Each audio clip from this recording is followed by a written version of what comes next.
सावन सोमवार व्रत कथा। कौन है सच्चा शिव भक्त?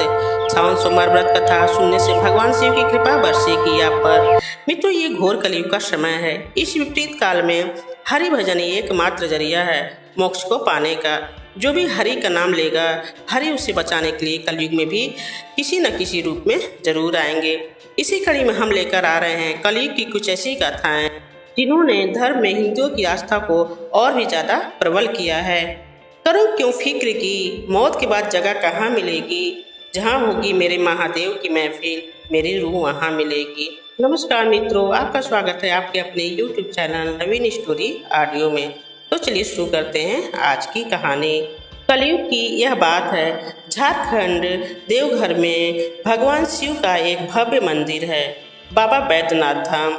बाबा बैद्यनाथ धाम बाबा धाम के नाम से मशहूर है। वहाँ भगवान शिव जी का एक भव्य मंदिर है जिसको लोग बाबा धाम के नाम से जानते हैं।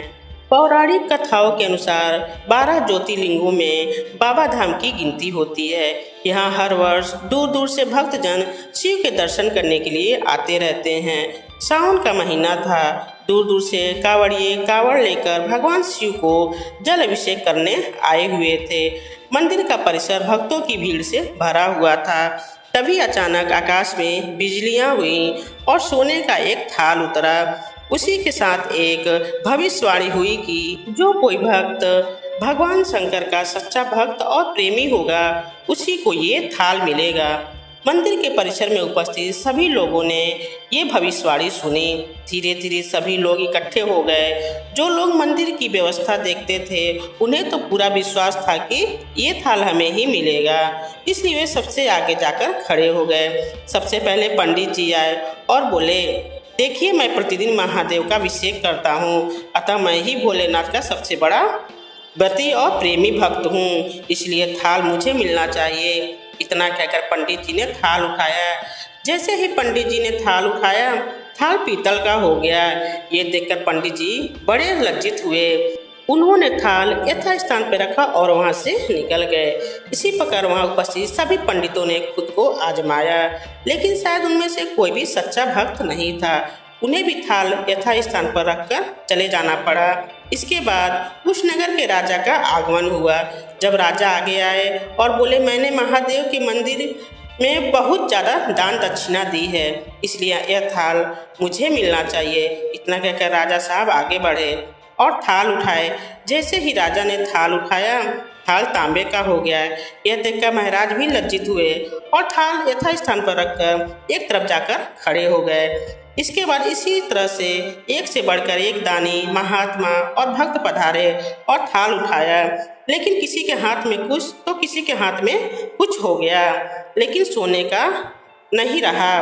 तब लोगों को पता चला कि हम में से कोई भी महादेव का सच्चा भक्त नहीं है। उसी समय एक किसान का आगमन हुआ।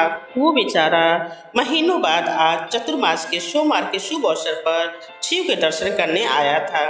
गरीबी और गृहस्थी के बोझ के तले दबा दिन रात खेतों में मेहनत मजदूरी करके अपना और अपने परिवार का गुजारा करता था। अभी रास्ते में आ ही रहा था कि कोई भिखारी मिल गया और कुछ खाने को मांगने लगा। इस किसान को दया आ गई और अपने खाने के लिए जो खाना लाया था वो उसने उस भिखारी को दे दिया। थाल के बारे में उसने भी सुन रखा था, लेकिन वो उस पर कोई ध्यान नहीं दिया। सीधा मंदिर गया और महादेव के दर्शन करके बाहर आ गया। परिक्रमा करके जब वह जाने लगा, तभी पीछे से एक व्यक्ति बोला, भाई तुम भी थाल उठाकर देख लो, हो सकता है तुम ही वो सच्चे भक्त हो जिसके लिए थाल आया है। किसान को लगा वो व्यक्ति उसका मजाक उड़ा रहा है। किसान ने हंसते हुए कहा, भाई मैं तो कभी कोई पूजा पाठ नहीं करता, महीनों में एक आध बार मंदिर आता हूँ, मैं काहे का सच्चा भक्त। वो अजनबी बोला, भाई हम तो देख चुके हैं, हमारी भक्ति तो 2 कौड़ी की भी नहीं है। अब तुम भी अपना हाथ लगाकर देख लो, सोने का थाल मिले या ना मिले, किंतु पता तो चल जाएगा कि तुम्हारी भक्ति में कितनी सच्चाई है। लोगों की बहुत आग्रह करने पर आखिर उस भोले भाले किसान ने जाकर थाल उठा ही लिया। जैसे ही उसने थाल उठाया, लोगों के आश्चर्य का ठिकाना नहीं रहा। सोने की थाल रोशनी से चमचमाने लगा। ये देखकर सभी लोगों में खुशियों की लहर दौड़ गई। सभी लोग उसकी जय जयकार लगाने लगे और पूछने लगे कि भाई तुम ही सच्चे भक्त हो, अब हमें भी बता दो कि कैसी भक्ति करते हो जिससे महादेव तुमसे इतने ज़्यादा प्रसन्न हैं। किसान ने बोला, भाई मैं कोई भक्ति नहीं करता, मैं केवल दिन भर खेतों में काम करता हूँ और थोड़ा समय निकालकर जरूरतमंद लोगों की मदद करता हूँ।